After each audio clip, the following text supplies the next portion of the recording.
My name is Rondell Reed. I've broken 9 bones in my body, but I'm not in the hospital. I'm in the medical wing of the Indian River County Jail, Florida. I ended up there because I had an argument with my boss. Don't push me! We got into a fight and I shot him. I tried to run from the police, but I wrecked the car.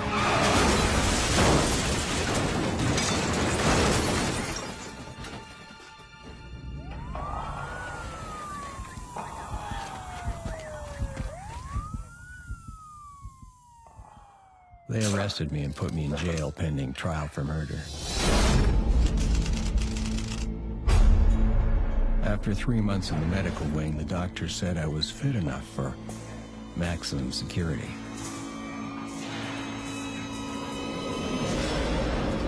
It was filled with rapists, murderers, and violent criminals.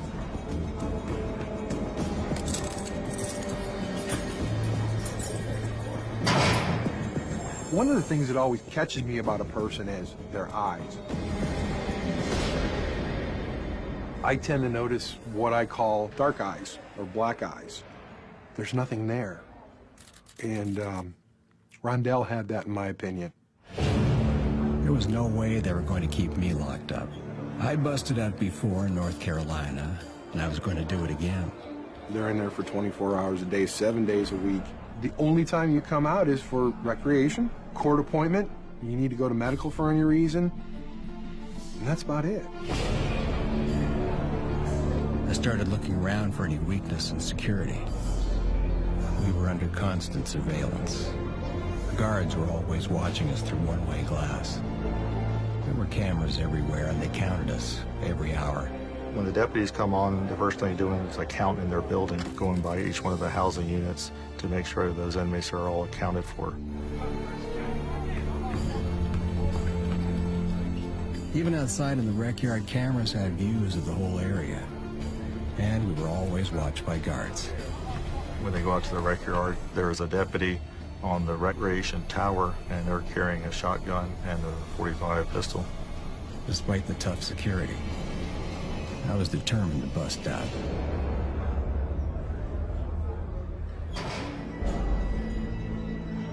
I started asking other prisoners if they'd seen any loopholes.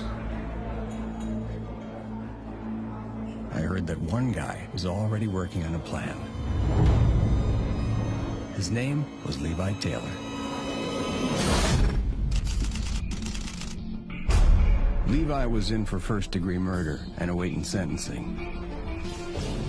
He didn't want to spend the rest of his life behind bars either. By the nature of his crime, he could definitely be labeled as dangerous. He had a violent history as far as his charges, and he was going to prison for a long time.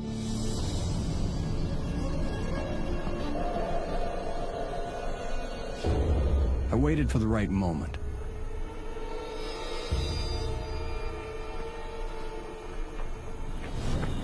I heard about you. Man, what you heard about me?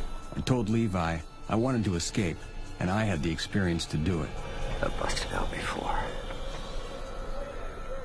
He thought about it and decided he could use me. See you later, bro. We agreed to escape together. I moved into Levi's cell. The guards didn't suspect a thing. They let us sleep in any bed we liked, as long as the numbers added up at count. When it was safe to talk, we finally discussed the plan. Amazingly, our way out was right in front of us. Inside our cell was an air vent. Behind that vent was a utility room, which had a door that led out into the rec yard. If we could get through the vent and open that door, we could run outside and jump the fence. But there was a catch. What about the bars? The vent was blocked by steel bars. To get into the utility room, we'd have to saw through them. But Levi had it covered.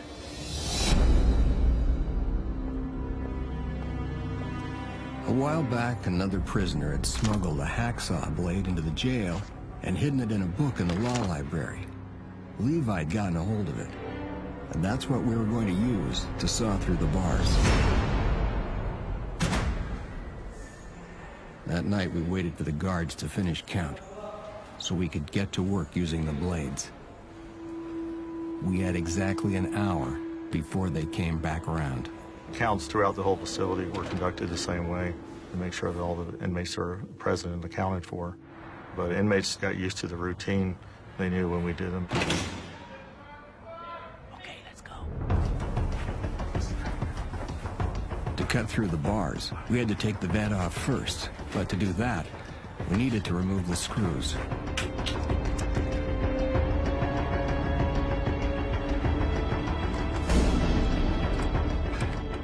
Straight away, we had a problem. The blade wouldn't work, and I didn't want to break it.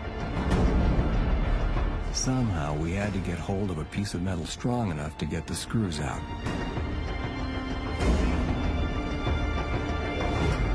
The problem was where to find it in maximum security.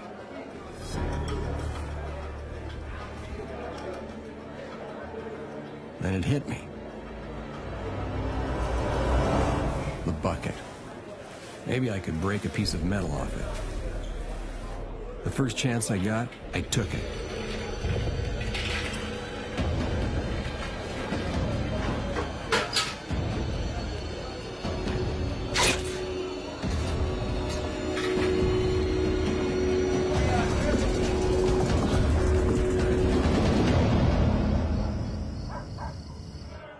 We waited till night to try out that piece of metal. The guard would be back in an hour, so we had to work fast.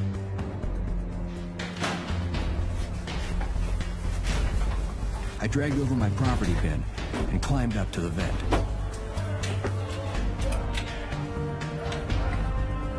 The piece of metal worked perfectly.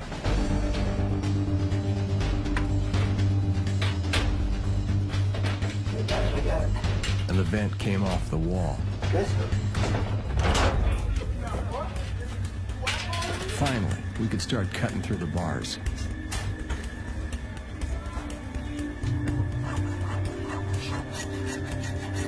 But as I started sawing, I realized we were in big trouble. The bars were made from toughened steel, and it didn't matter how much I tried to cut them. The hacksaw blade just wasn't up to it. It meant escape was impossible.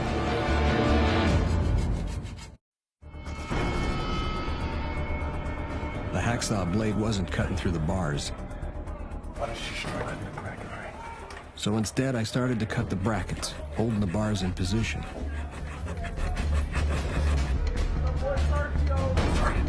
The brackets were made from softer metal, and the hacksaw blades sliced through. Finally, we were making progress.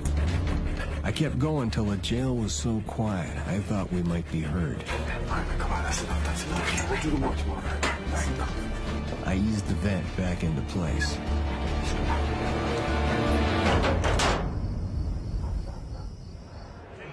Although it seemed like our plan might just work, I was still scared that a guard might see we'd been messing with the vent.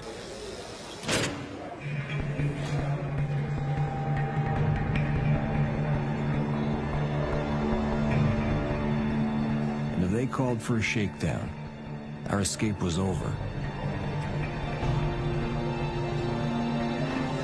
Luckily, guards didn't see a thing. Every night we had the same routine. We waited for lockdown and sawed at the brackets.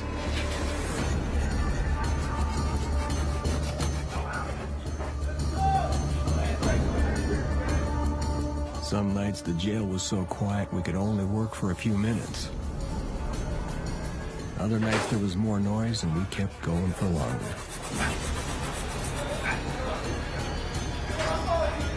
Finally, after all our hard work, we cut through the brackets and pulled out the bars.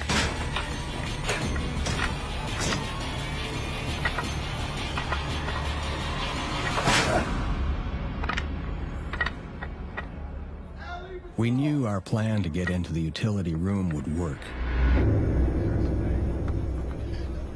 Now we had to think about what to do once we got outside. Okay, Levi. Here's a plan. To reach the fences, we had to run all the way across the rec yard. We knew the guard towers weren't manned at night, but there were cameras. Being seen was a chance we had to take. But the fences posed an even bigger problem. We weren't able to cut through the fence, so we'd have to take our chances with the razor wire. If we made it outside without being cut to shreds, we'd need to avoid the cops. Levi had a great idea, a getaway car, and he knew who he could convince to drive it. His girlfriend, Sadie Welker. Maximum custody inmates are allowed visitors for a total of 2 hours a week. How's it going, baby? Great, baby. How are you? Visits are actually inside the housing unit. We do it by video visitation, so there's no need to move them outside the facility. Yeah, I like that tattoo you got. Let me see it. Levi, hey, who's that lucky guy? You, of course. Trying to slip Sadie a note was impossible. I love you, baby. But when the guard wasn't looking, I love you even more, right?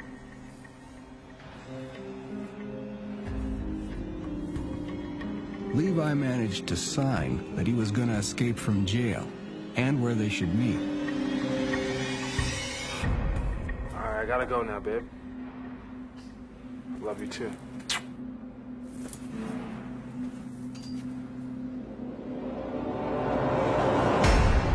Over the next few weeks, we prepared for the escape. We collected trash bags and old newspapers to make dummies. We figured they might fool the guards and buy us some time. Then we dyed our boxers with ink pens to make them look like running shorts.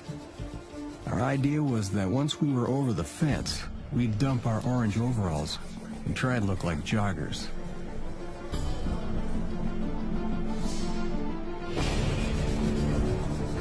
Then finally, after all our hard work, we cut through the brackets and pulled out the bars.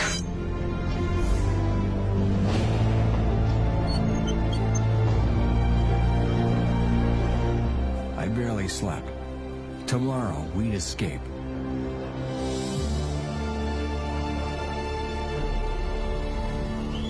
The next night, we waited for lockdown, count, then lights out.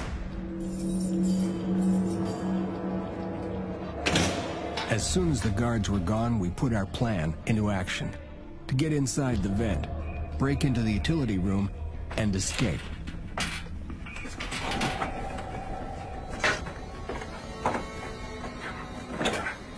Yeah, we're getting out here, man. That's it. All right, man, let's go. Timing was critical. We knew we had just an hour before the guards came back.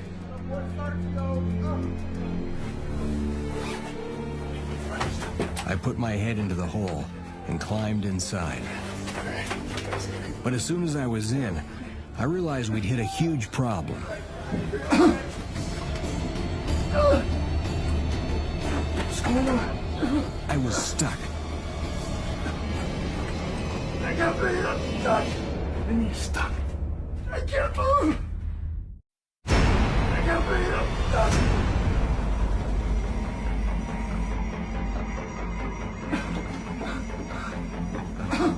I was trapped in the venting and trying hard not to panic, guessing the guards would be back for count soon.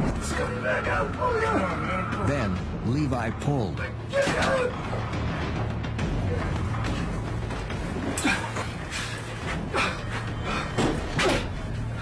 I was relieved that I was out, but devastated that I couldn't get through. But I knew we couldn't give up. We had to find out what was on the other side of that vent. So Levi went in instead. 40 pounds lighter, he had a better chance of getting through. Go, go, go.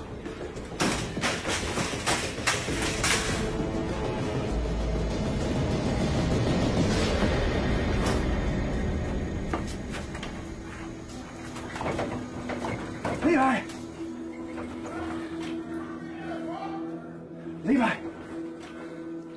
Where you going?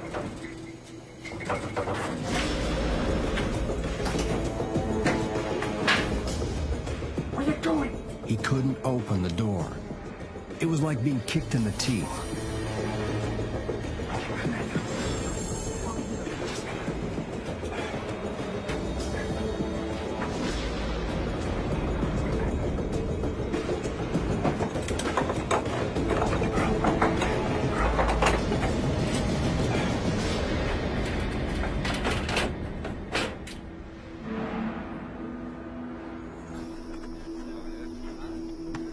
We had to get out of the utility room. It was our only escape route. That door's our only chance.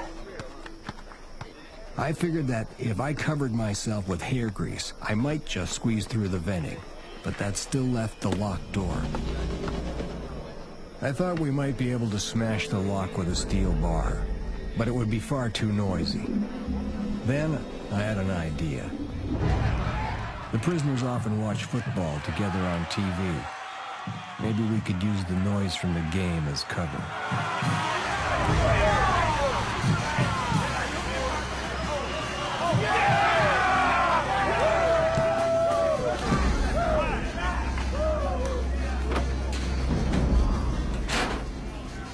It was risky with the other prisoners so close, but we pulled out the bars.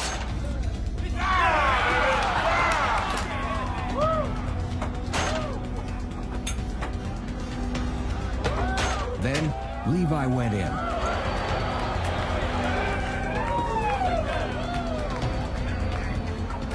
I passed him the bar to smash the handle off the door.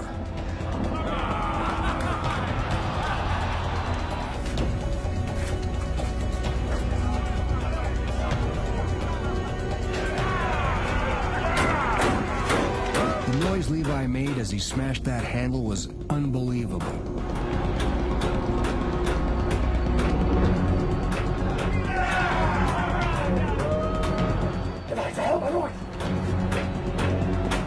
But I knew we had to go on.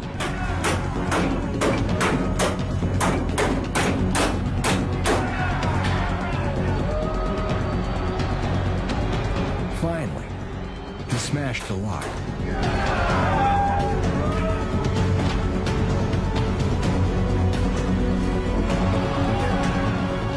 If I could squeeze through that vent, I finally had my chance for freedom.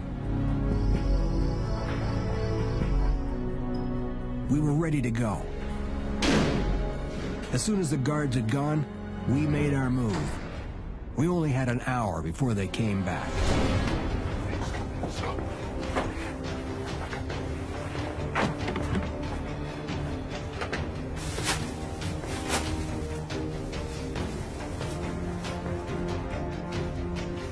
We made the dummies out of plastic bags to try and trick the guards.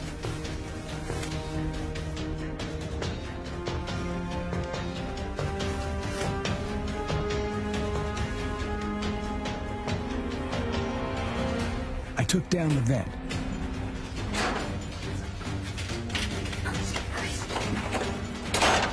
Then we pulled out the bars. I smeared my body with hair grease. I really hoped it would work.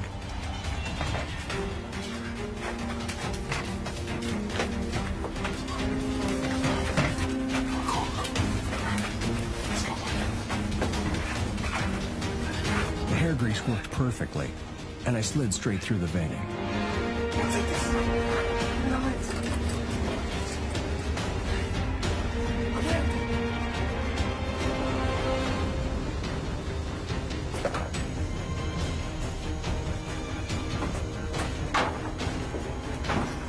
In the utility room, we stuffed the lids down our overalls to protect us from the razor wire.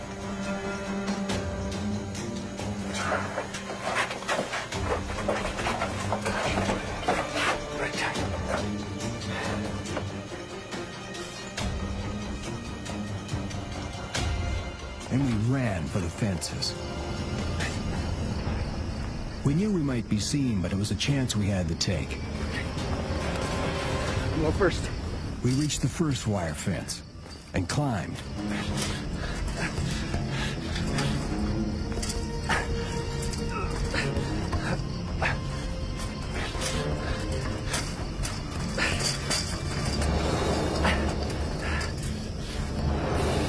then threw the sheet over the razor wire.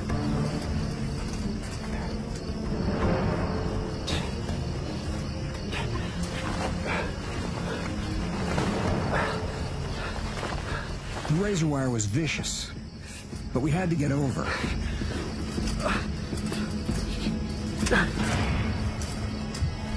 On top of that fence, I was completely exposed.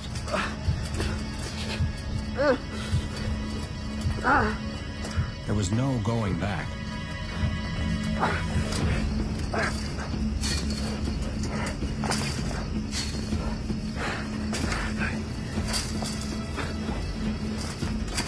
As soon as I was over, Levi followed.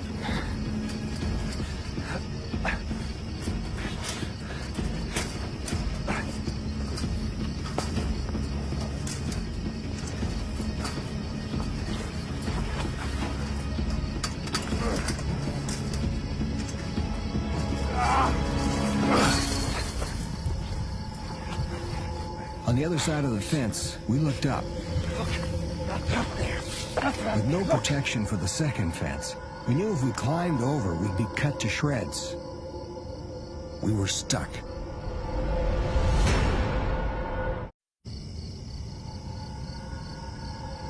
Without the sheet to protect us from the razor wire, we couldn't climb the second fence. So we started to dig. Come on! Dig on! Get out! Get out!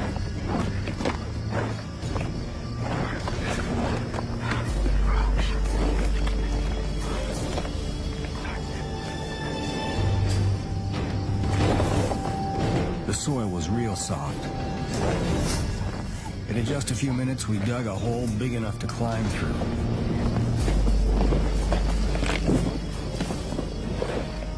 Keep it up. Okay, go, go, go. Go, go. Go. Get out. Okay, wait for me, wait.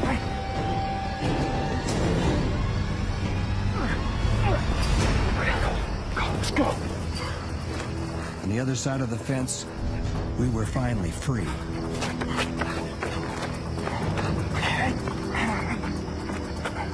First chance we got, we changed from our prison overalls into our ink-dyed boxers.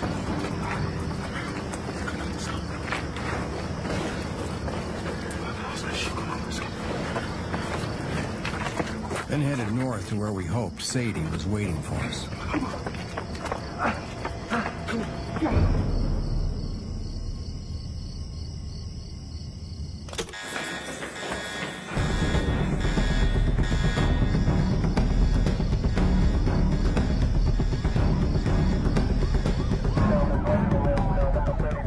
I received a phone call from our dispatchers that Rondell Reed and Leviticus Taylor had escaped from our facility. I was asking myself a million questions. How did these guys get out? Where did they go? Who are they going to call for help? We issued a bulletin to all surrounding law enforcement agencies that there were 2 very dangerous inmates that had escaped from our facility.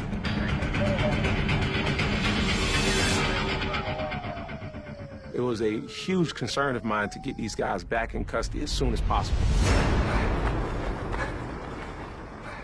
After a couple of blocks, I was exhausted. My knee was killing me. I hadn't run on it since before my car accident, and I needed to rest. When I saw a bench, I stopped to catch my breath. Let's go, come on. All right. Hey, just give me a second, all right? Hang on. All right, just wait. Give me a second to rest, okay? Please.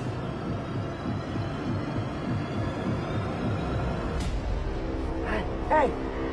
Levi! Levi! Abandoned by Levi, my escape from Indian River County just got a lot harder. Levi! Levi! Levi had abandoned me. Without a getaway ride from his girlfriend, my only choice was to start walking. I stumbled onto a railroad and followed the tracks north.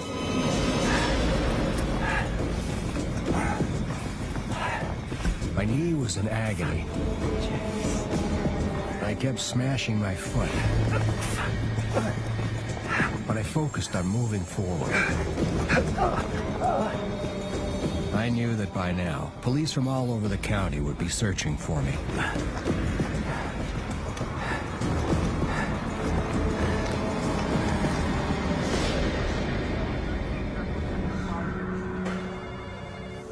Bulletins out to everybody. It could have been anywhere within the state of Florida. And it's very hard to determine which direction they went. Well, I'm guessing they probably hit it. But tradition has shown that before someone thinks about committing an act like this, they reach out to someone because they don't want to get on the outside and not have any type of contact. I reviewed Leviticus Taylor's visitation list, and I saw Sadie Welker's name repeatedly. I was excited to track down any possible leads. Detective Thornton. And then I received a phone call from the Stewart Police Department regarding contact with Sadie Welker. The Stewart Police Department conducted the traffic stop for a broken taillight. And the officer made mention of a tattoo up under her left eye that read Levi. She was in the company of an unknown male passenger. It was possible that it could have been Leviticus Taylor in that vehicle. That got the wheels moving. Based on all of those things put together, I decided to find her and bring her in to be questioned.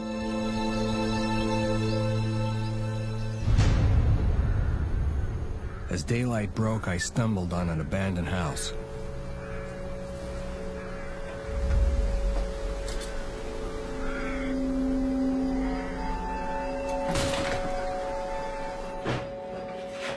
It was a perfect place to hide from the police.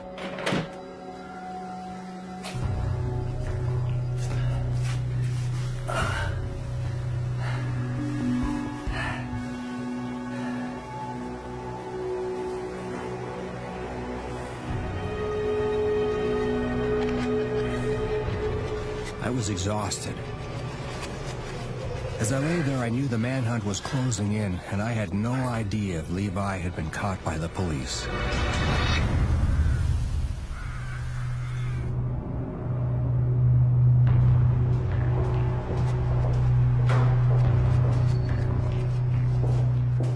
The officer arrived at the sheriff's office with Sadie. When I went to interview her, I took a gentle approach. I didn't want to lose her as an aid to help me in finding Leviticus. You had someone in the vehicle with you. Okay. Who was that? I don't know. She didn't seem nervous at all. She was laughing, smiling. When I asked her who was the other passenger in the vehicle, Was it a man? Was it a woman? she wouldn't tell me anything. You don't know. There was nothing I could do to detain her.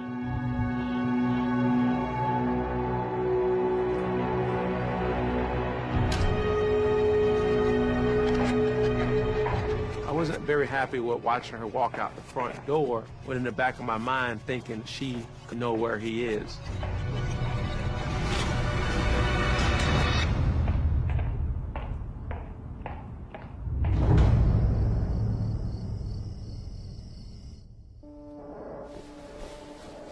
Hidden in that house, I had terrible dreams.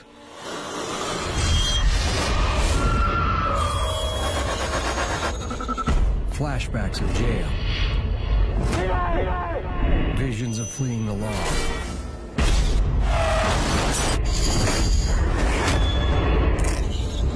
And of shooting my old boss. I knew I had to leave that house and keep moving.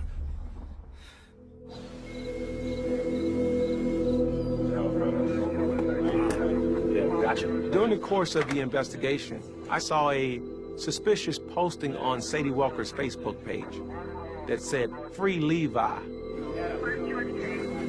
which I found to be suspicious for one main reason. When I interviewed her, she told me she had no knowledge about his escape.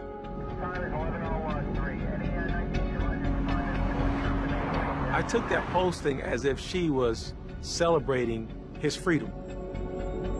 We decided that we need to go get her immediately for a second interview. When I pulled in the driveway, she had a go bag or overnight bag with her as she was approaching her vehicle. My objective in that second interview was to get a confession.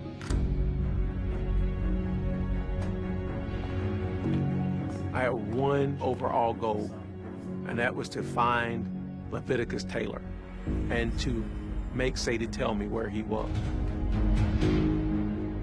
What was that bag for? Where were you going? I started to put more pressure on her. Where were you planning to go? Away from here? I leaned into her. I started to notice the pressure was just getting to be a bit too much. You're not giving me enough, you know that? She began to tell me little bits and pieces. It's in the back of the truck. You got picked up, right? She told me that Taylor was in the vehicle when the officer was talking to her. She said she was stopped by the police officer for a broken taillight. Sadie explained to me that the officer had simply let her go with a warning. They didn't know what to do. What are they going to do to hide him? There was a sense of panic. She decided to go to a local Walmart. And he was going to wait behind Walmart. Okay, be safe. Until she returned, at which time they would come up with an alternate plan.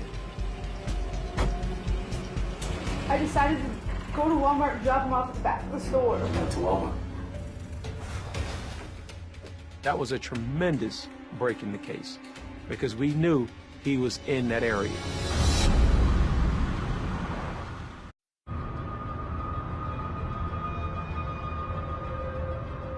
Sadie gave us a very important piece of information, which was where she dropped Taylor off. We raced down the road to the Walmart. I was excited. I think we were all excited. If it proved to be true, he would be in the bag very, very soon. We reviewed the surveillance tapes. Wait, stop. Bring it back a bit. And sure enough, she was telling us the truth. That's him. There he was, getting out of the car. My radio goes off. Bill, I think I got him. And here's Detective Doherty saying, "Hey, Bill, I think I got him. I think I see him on the side of the road."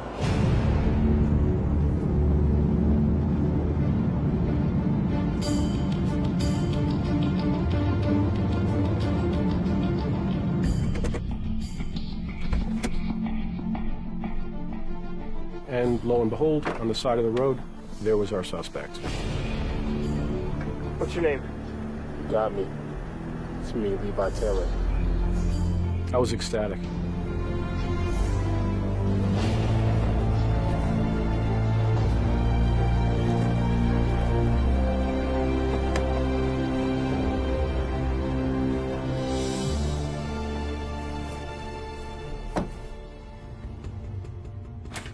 He was taken to the sheriff's office, placed into an interview room, at which time I interviewed him regarding the escape and the possible whereabouts of Rondell Reed. I felt the more dangerous escapee was still out. There's a code. We don't rat out each other. We don't tell the other inmates' plan.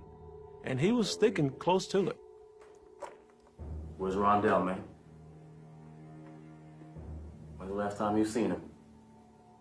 He said to me I'm not talking. I'm not a snitch. You'll find them on your own.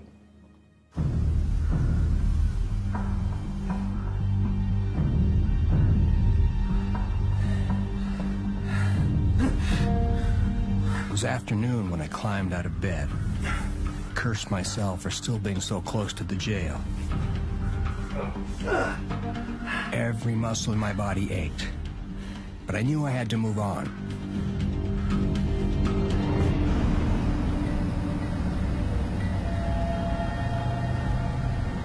We still did not know the direction of travel on Reed. Nothing had popped up on the radar, so it was as if he just disappeared. I'm not saying a word, man. I have to try another approach.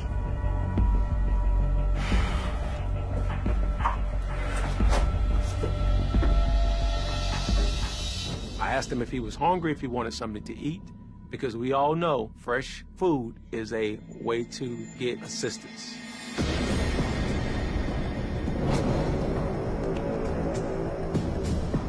While he was eating, I continued to talk to him about Rondell Reed's possible destination.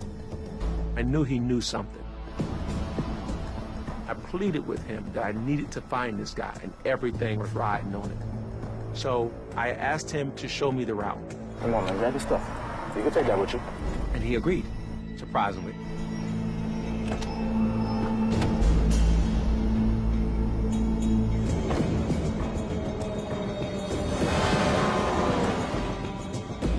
I learned from Taylor that Reed decided to rest on a bench. Look, to the left side, you're gonna see a bench, okay? Yeah, there's a bench right there. He told me he had the belief that Rondell Reed was still in our neighborhood. We were able to redirect the search for Rondell Reed. Levi gave us a place to focus for that day. We've got a really good lead at this point. This is where Rondell was. He was in this area.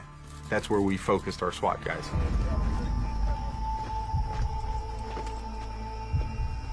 To leave no stone unturned. We put every resource we could into searching until something surfaced.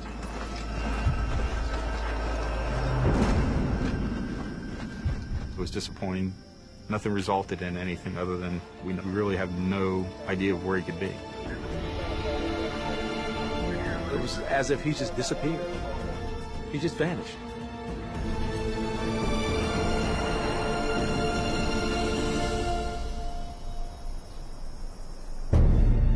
I had to get out of Indian River County. I walked about 12 miles, finally reaching the town of Sebastian.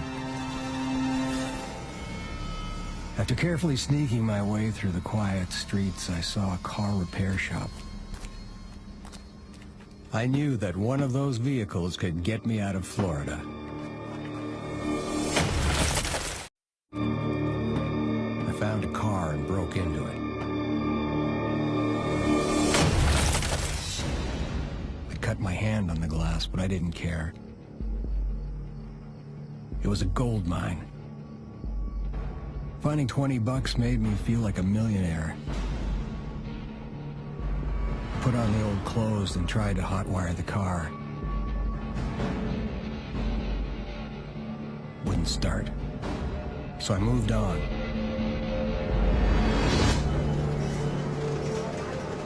Rondell Reed was a professional car thief. Do you want to leave your name?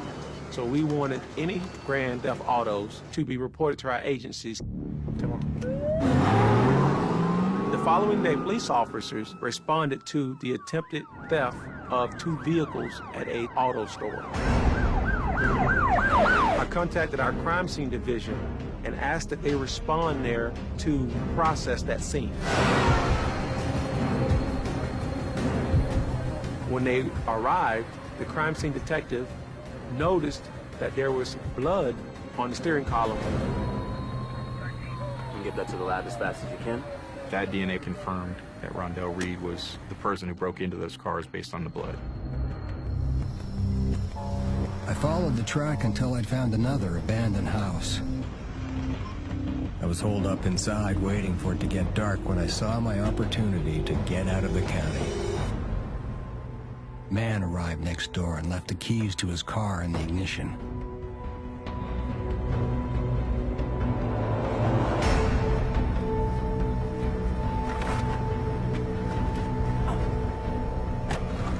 At last, I was leaving Indian River and the police. Within an hour or two, we get a call that he had just stolen a vehicle from the same general area as the automotive break-ins. I felt like at that moment we were dead on. In the back of my mind, I knew it was Rondell. It was bad news, but good news. He had resurfaced. However, he was now mobile. In my stolen car, I hit the interstate heading north. I wanted to get out of Florida as fast as I could. I was very concerned and desperate to find him. I knew he was back on our map, but he was going to put a lot of people in jeopardy while trying to run from law enforcement. In desperate situations, people do desperate things. I drove for hours, but by the time I'd reached Knoxville, I was low on gas. I headed into town figuring I either had to dump the car or jack someone for cash. Then I saw my opportunity. A woman by herself.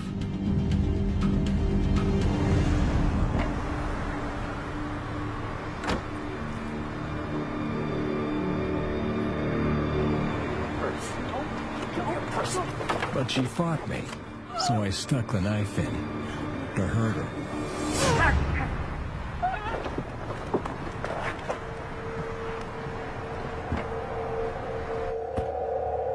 With $150 in my pocket, I'd hit the jackpot.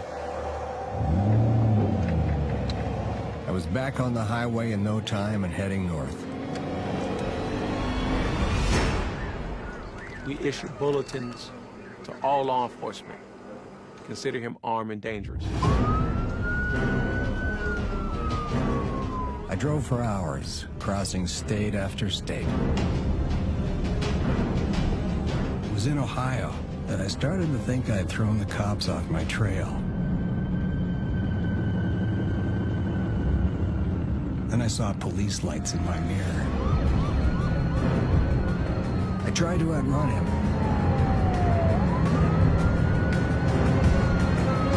But I lost it on a turn, and before I knew it, I was in another car wreck.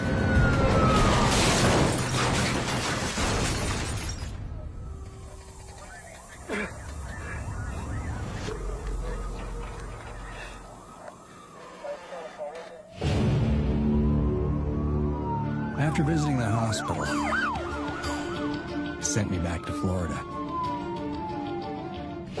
into solitary confinement. I was extremely excited. I knew Rondell Reed was back in custody and he couldn't hurt anybody else. It was the best moment because your whole life is finding Rondell Reed, and he's finally caught. You tried to run, but you couldn't hide. I got you.